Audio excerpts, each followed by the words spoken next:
I know. I heard that. I was like, wow. There was like a background playing. There was, It was like it was playing twice. But I didn't hear that. Yeah.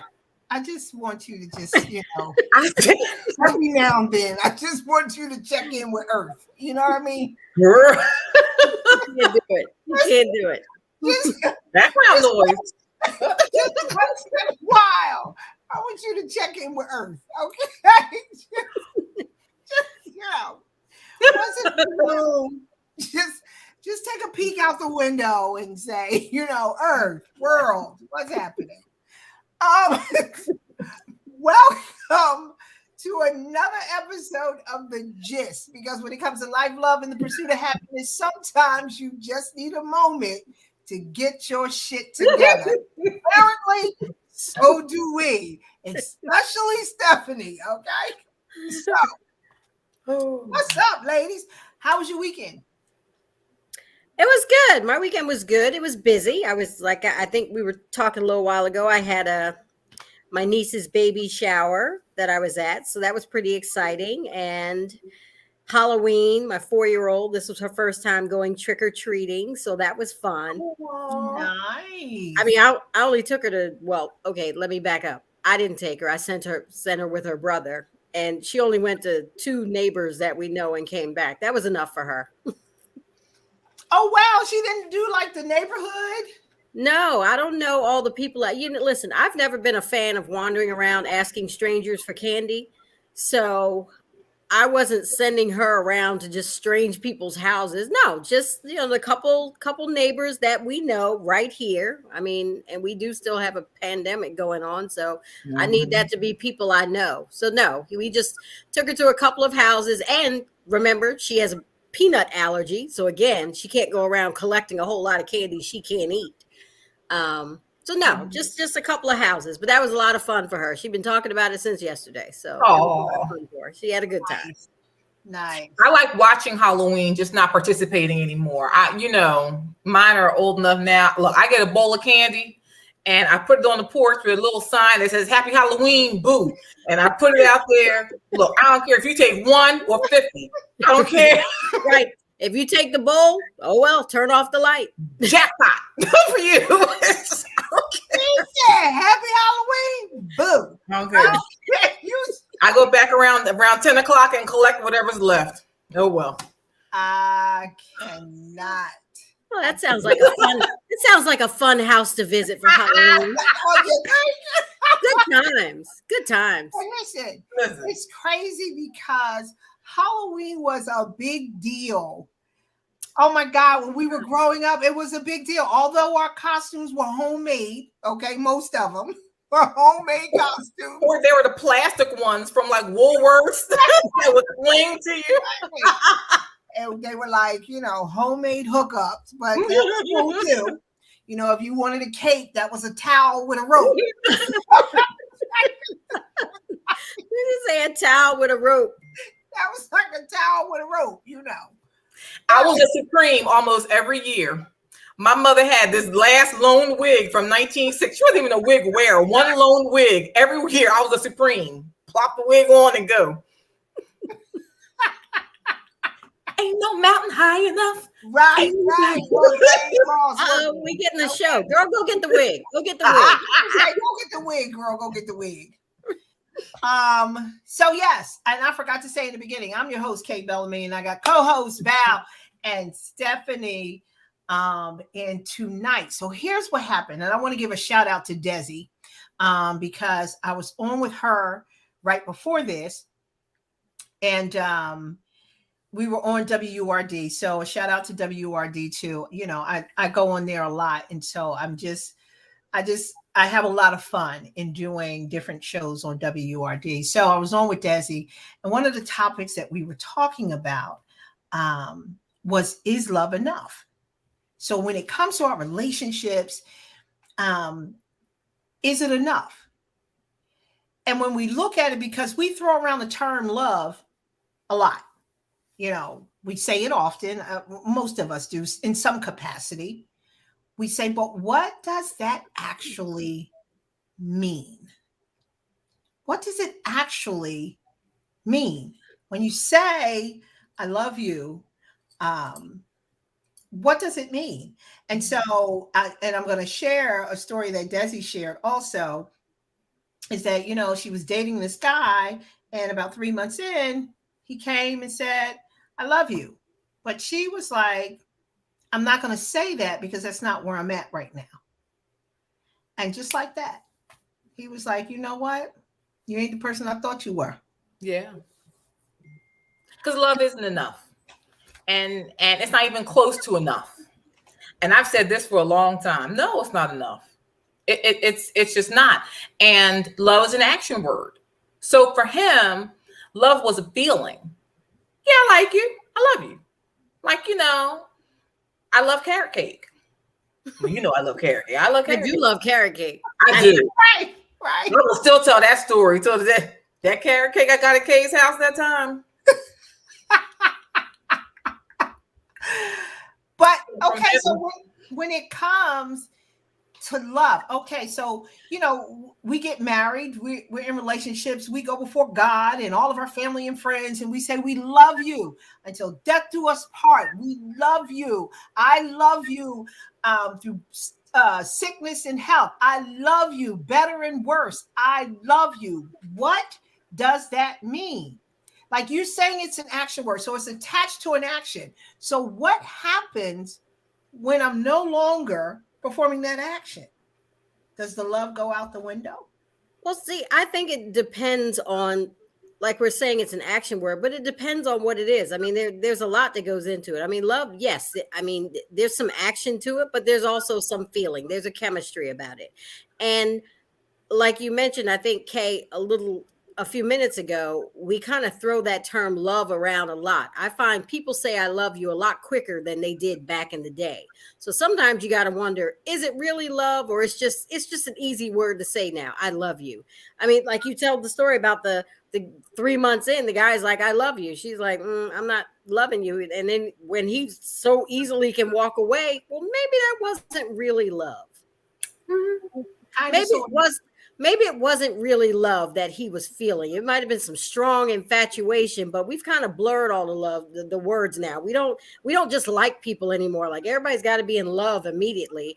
And so, yeah, when you talk about is love enough? Well, it might depend on your level or your version of what you think love is. You've fallen in love with people after a week. Well, maybe that version of love isn't enough. But I think once you've been with people for years and you get married and you go through a lot, sometimes love is the only thing keeping you together. Love doesn't mean you can't, some days you don't like them, but it doesn't mean you don't love them.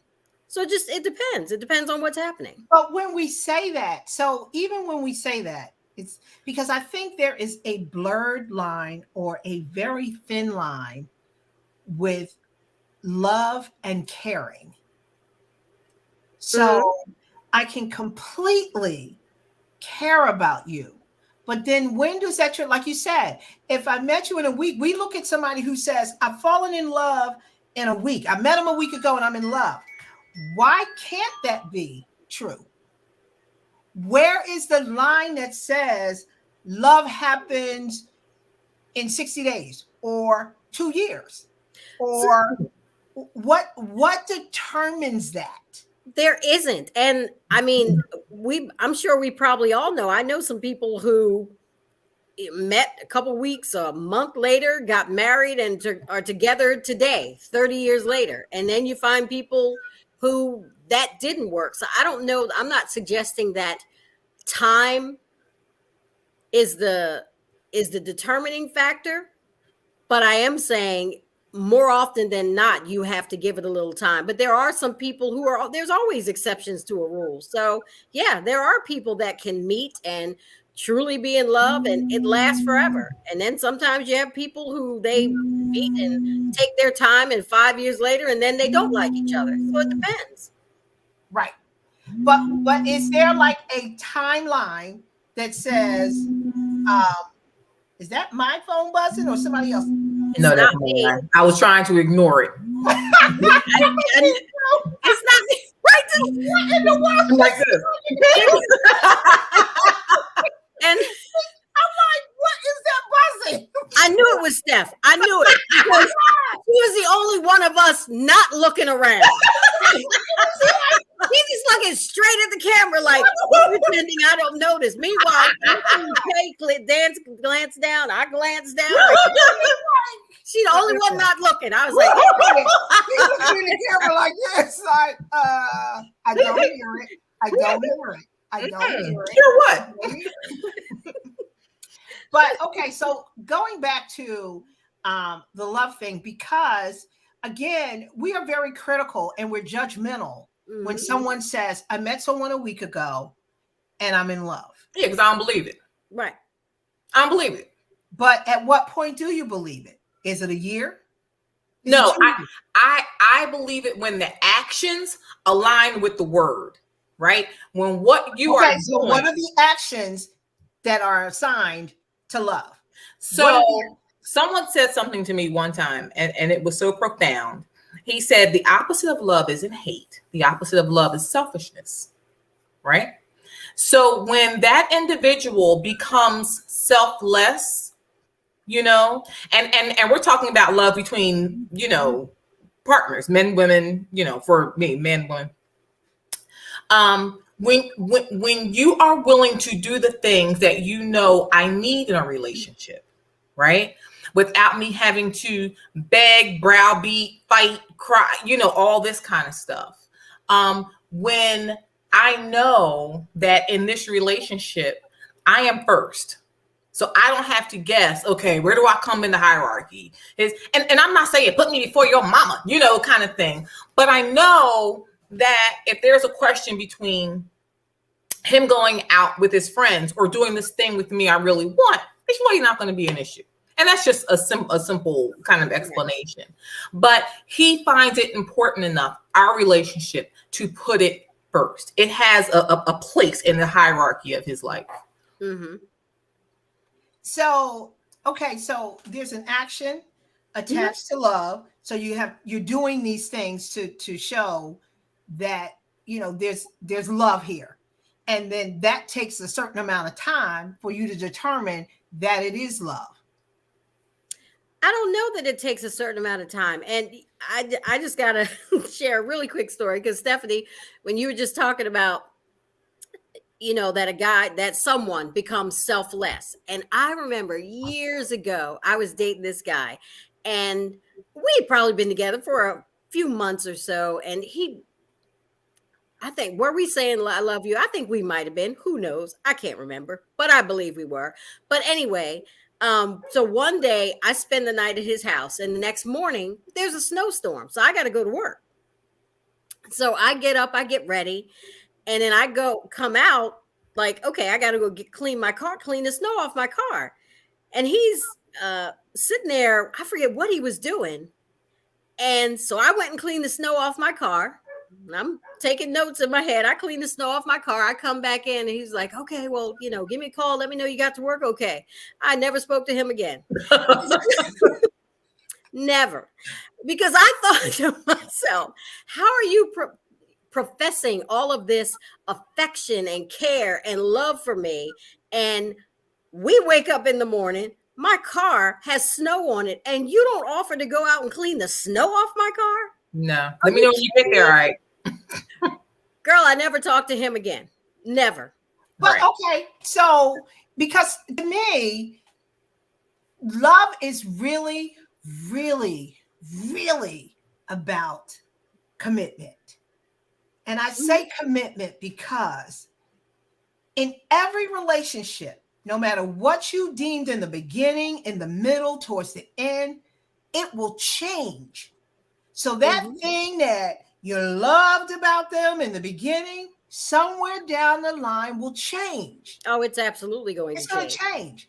And so the real love piece comes in because listen to me, we will leave a relationship, leave a marriage for some really small shit. Like really, you know, it could be anything. It could be he snores too much. I can't take it. I'm out. But when you understand that love piece really means I'm committed. I'm committed to the peaks and the valleys. And a lot of times we're cool with the peaks. It's the valleys we struggle with. Right. And It's right. the And valleys that we say, listen, I can't take that. I'm out. right, because you've got to be committed through the things you're going to find out during the course of that relationship. Because but you know what? To find some things out. I will interject because I don't believe that because you love someone, you have to be willing to accept every valley. You don't. And right? that is why, yeah. That is why you have to be mindful going in and understanding you don't know everything. And just because you dated them for a year, and that's why I kept going back to the time frame, just because you dated them for a year or 2 years or 3 years, and you now decided, oh my God, this is the point where we can say we're in love or we love each other, stuff is still going to change. Sure. Or it may not even change. It may be revealed. It was always there. You just didn't know it. Absolutely. You didn't know it. Because people change as life goes on. People change. But the question becomes, where does the love go when they change? See, I'm a believer that love doesn't go anywhere, right? I believe that, I'll speak for myself. Once I have really loved you like that, unless you were literally going upside my head kind of thing, which has never happened, I think you still just continue to love people. Like, I still love you. I just know I can't ever live with you. I can't be with you. I can't tolerate whatever that thing is. Doesn't mean I stopped loving you. It means it's that certain behavior, I cannot commit to you for a lifetime because of that thing. Right. So that just basically means you won't stop caring about them. Oh no, there are people there are people who I have loved. Yeah. But because of something, I don't think that love, some people say, oh, you have to love me unconditionally. It doesn't mean that I allow you to treat me poorly. And if I exit, you didn't really love me like that. Yes, I did. But I love me too. Well, and I think that's right. And that's, I guess, what we're talking about when you talk about those peaks and valleys. Like the valleys, not necessarily talking about the things that really will, like you said, somebody going upside your head or finding out you're a, serial cheater. I mean, something like that. Those are different. But when I'm thinking to myself, when I think about commitment and those peaks and valleys, like there are times, like even when we talk about commitment and in a perfect world, everybody's given 50-50 or whatever, but sometimes somebody's given 70 and then you've given 30, and then sometimes it flips depending on what's going on. But it's that love and commitment that'll keep you committed to each other and say, okay, well, you gave 70 when I was going through something, so this time I can give 70 while you're going through something. Absolutely. That's right. So that's what I think of when I think of being committed and loving someone and willing to, okay, this thing happened, you're going through something, we can work it out.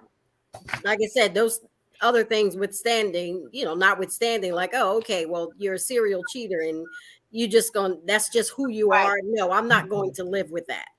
Right. So in the world of dating, do we do you find that you date the potential or the fixed?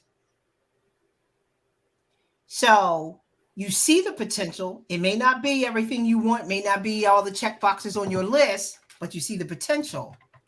Or do they have to come to the table fixed? Maybe in your 20s you do that. I don't know. And I don't know if I did much then, but because what do we mean by potential? Like potentially what? Listen, all the date potential. Right. Here's I don't have time. Let me tell you what women. Let me tell you something about women, though. Women will look at something. It ain't all the way together, but not right now. Because by now, at this age, you've peaked. You're now gonna start going on the decline. Right. I can't have you getting worse. Right, because if you're still working on potential in your 50s, no, 60, you are not getting there. We are, listen to me, every day women look at potential and say, I can fix that up. No, baby, you missed that boat. The potential boat was 10 years ago. He's on the deck waving bye-bye to that boat.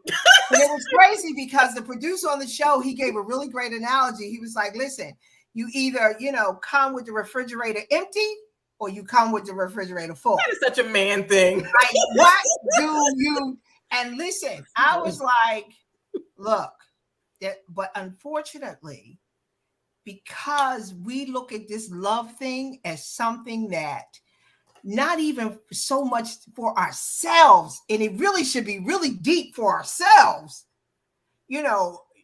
but we look at relationships, and I believe this. I believe that women totally look at relationships different than men do. Mm-hmm. But we look at that love thing and we say, the potential is there for me to fix it and make it love. Nah. You don't believe that? Not now. No. I'm going to say again, I'm not going to say it can never happen. I'm just saying I'm doubtful.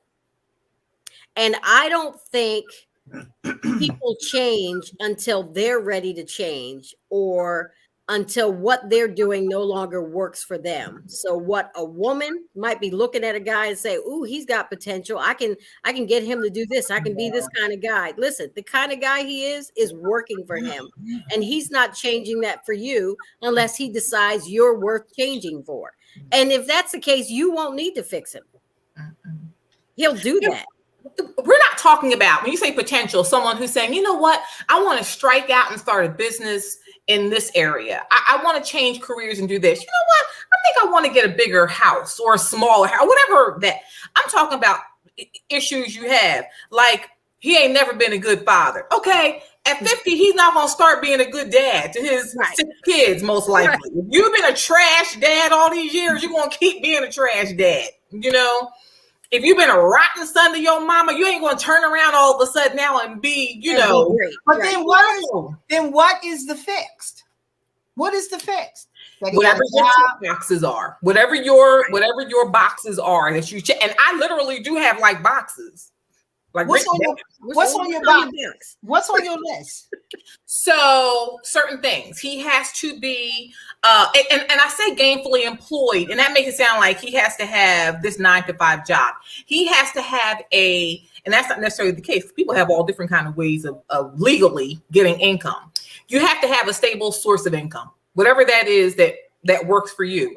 I can't say what that is. Multiple source of income. Oh, yeah, which is even better because you don't rely on one stream. But you have to have a way of supporting yourself. Taking care of yourself, right? Right? That does not depend on me or anyone else, right? You have to have a proven track record of taking care of your children.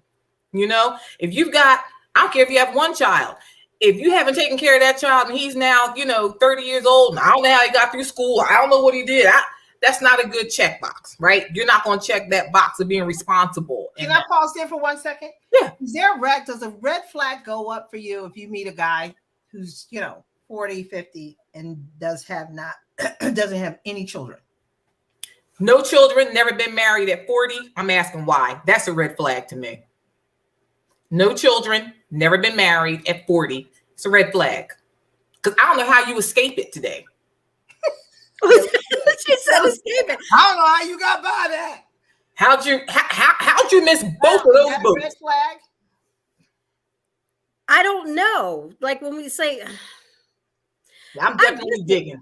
I guess it could be, and you're certainly going to ask questions. I mean, what that tells me, if you've gotten to a certain age and you've never been married, whatever, then, does that mean you've never committed to anybody, or you just don't believe in marriage? So you were with somebody and they didn't? I think like Stephanie said, you'll ask some questions like, really?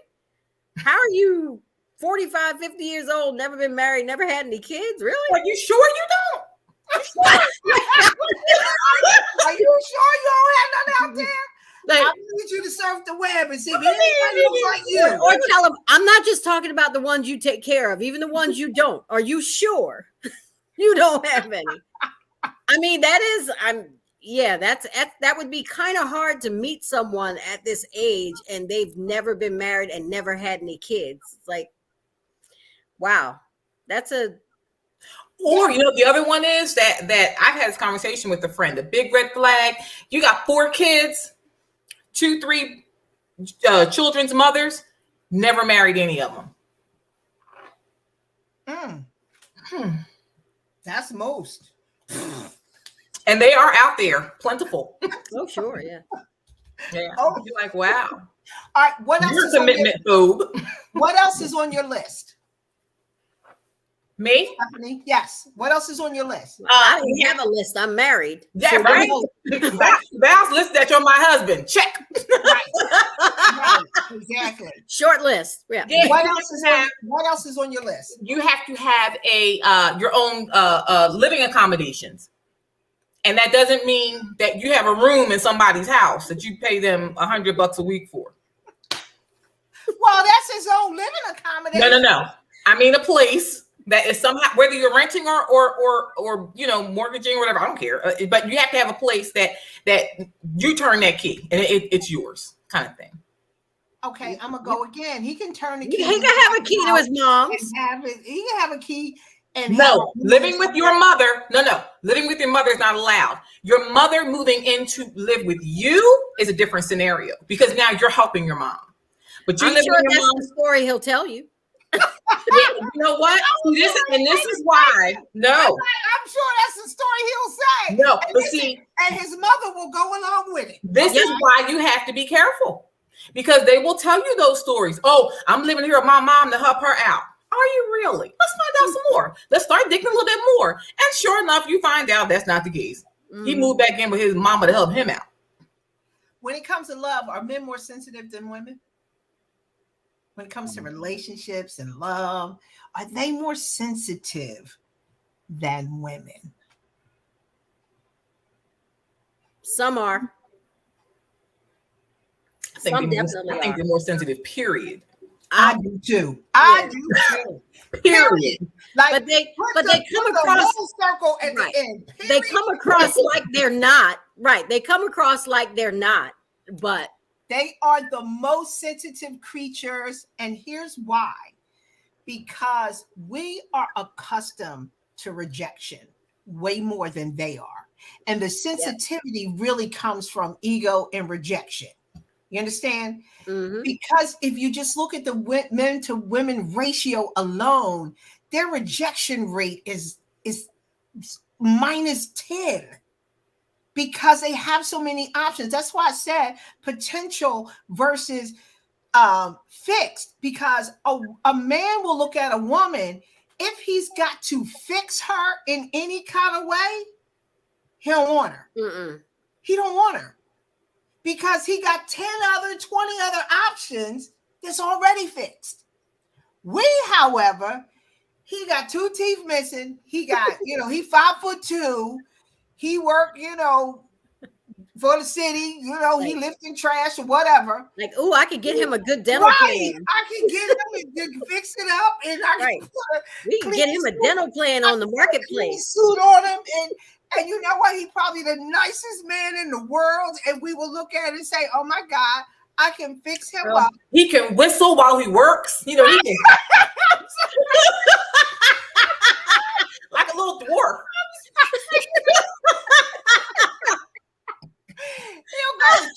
He'll go to church with you on Sunday. No, he won't. Not till he get the dental plan. No.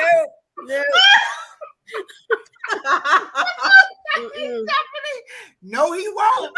No, he will not. What'd you say? Didn't even ask him.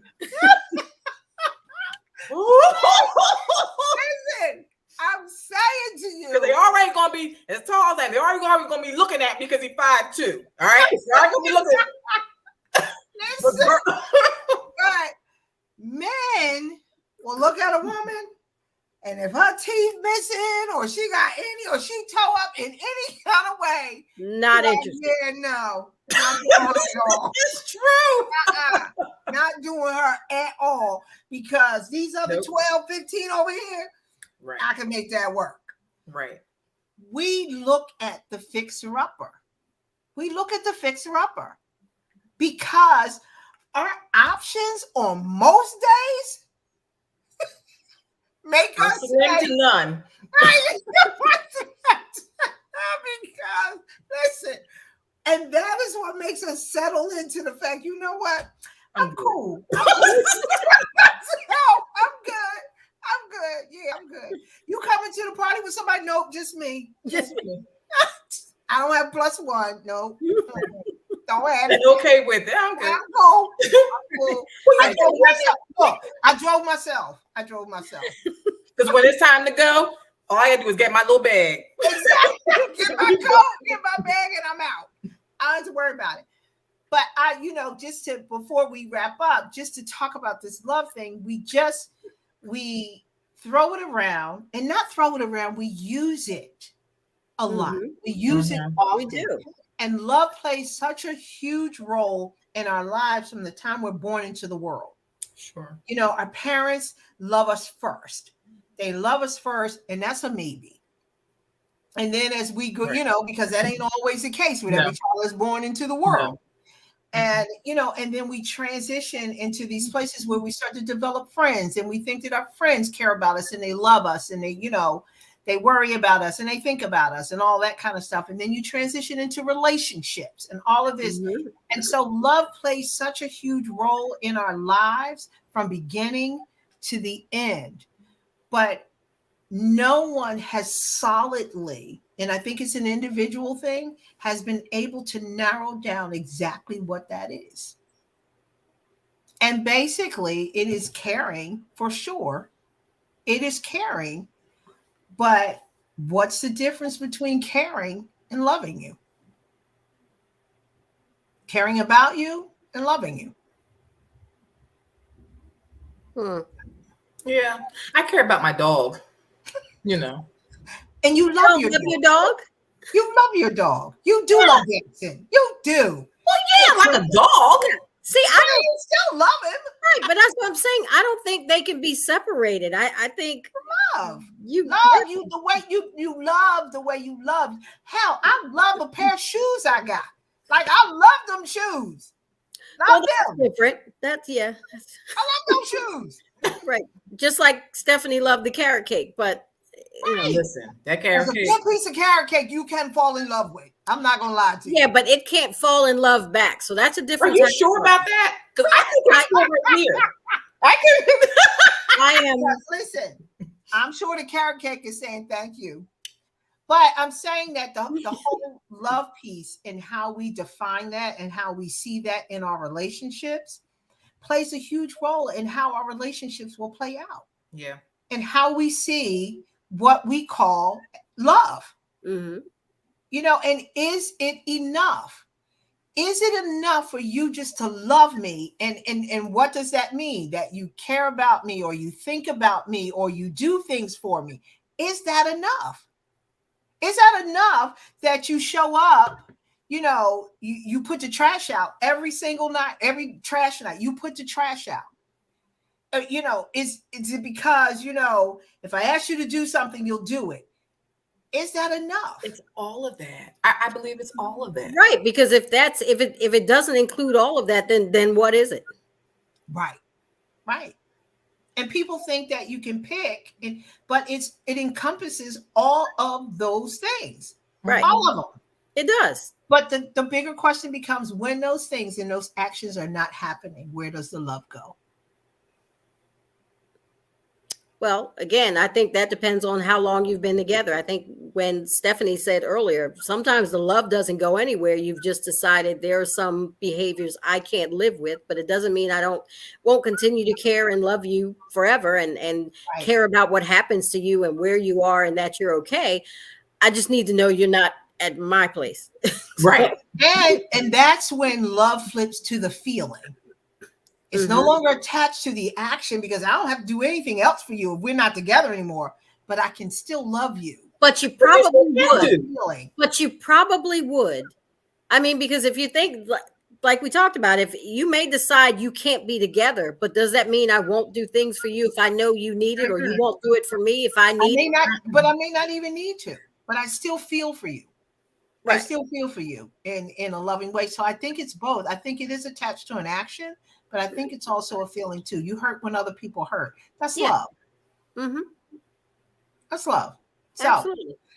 So, ladies, once again, thank you so much. Thank you all who have been watching, who are listening, who are watching on Facebook. Another episode of the GYST went down in the books tonight. We'll be back again on Wednesday at 8 p.m. We'll have a guest on Wednesday, so we look forward to that. So when it comes to life, love, and the pursuit of happiness, sometimes you just need a moment to get your shit together and love somebody. Love somebody. Love yourself. Love your shoes. Love the carrot cake. Love your husband too, I guess. Yeah, I'm gonna go with loving people who at least can love you back. But go ahead and love him too. You know what I'm saying? Love your kids. You know what I mean? But when they act you right, go ahead and love if you gotta, yeah. Right, if you gotta, just go ahead and love your kids too, right? But spread the love around because it does make a difference in the world. We'll see you guys on Wednesday. Bye. Bye.